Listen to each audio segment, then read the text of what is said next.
Hi everybody, we've just marked Yom HaShoah, the Holocaust Day of Remembrance, and I want to share a story with you about an amazing man, Nicholas. Nicholas was born to German Jewish parents who had migrated to England, so he was born in England, and he grew up and married his wife Greta. They met at the bank where he worked, and they had a happy and wonderful life together. They had 3 children together. And he never really spoke about what had happened during the war. But one day, when Greta was going through the attic, she found a collection of books, of albums, which had photographs of hundreds of children with their names, their families' details, and addresses of different places in England. She wasn't sure exactly what it was, but as she started going through them, she came to understand that somehow Nicholas had been involved in helping these children. She took the book with all the details to a Holocaust researcher and historian, and together they were able to track down 80 of the children who were adults by this time and were living in the UK. The mystery started to unfold in terms of Nicholas's connection. Nicholas was an amazing man. He had seen what was happening throughout Europe and decided that he had to do something about it. And he'd got in touch with various officials in the UK and in Czechoslovakia and made an attempt to rescue as many Jewish children as possible. Incredibly, he was able to rescue 669 children, most of them Jewish, from Czechoslovakia during the war and save them from the hands of the Nazis. Most of their parents, unfortunately, were murdered, but for those children, he didn't just arrange their rescue and for them to come on a type of kinder transport to the UK.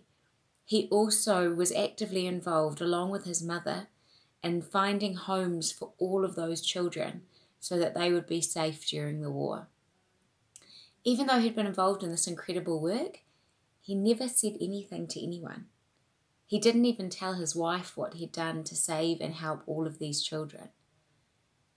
And when the album was found and the research was done and they started to understand the huge impact that he had had, they made a decision that they wanted to find a way to honour him. There was a TV show in the UK, a BBC production called That's Life. And they invited him to come as an audience member under some kind of excuse, but not telling him what the real reason was. And he was sitting in the audience with his wife. And the host of the show said that he was here for a special reason. And she invited any member of the audience whose life was saved by him to stand up. And all of a sudden, in the middle of the show, he was surrounded on all sides by these children who were now grown-ups, who had been rescued and wouldn't be alive today if it wasn't for his huge efforts to save these Jewish children of Czechoslovakia from the hands of the Nazis. Later, he was recognised for his service by the Queen, and he became Sir Nicholas George Winton. Sir Nicholas George Winton was also recognised by the Czechoslovakian government.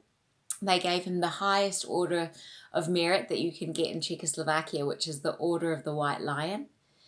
And he lived to the ripe old age of 106. The date that he died on, the 1st of July in 2015, was exactly 76 years since a group of 241 of those children managed to leave on a train from Prague, from Czechoslovakia, which was ultimately what saved their lives when they came to the UK. I thought it was really important to share this story with you, to remember the heroism of Sir Nicholas George Winton and how blessed we are to have people who stand up and do what's right, even when times are hard in our world. May his memory be a blessing to all of us, and how wonderful that there were 669 souls that survived and were saved thanks to the kindness, the generosity, the bravery and the initiative of this amazing man.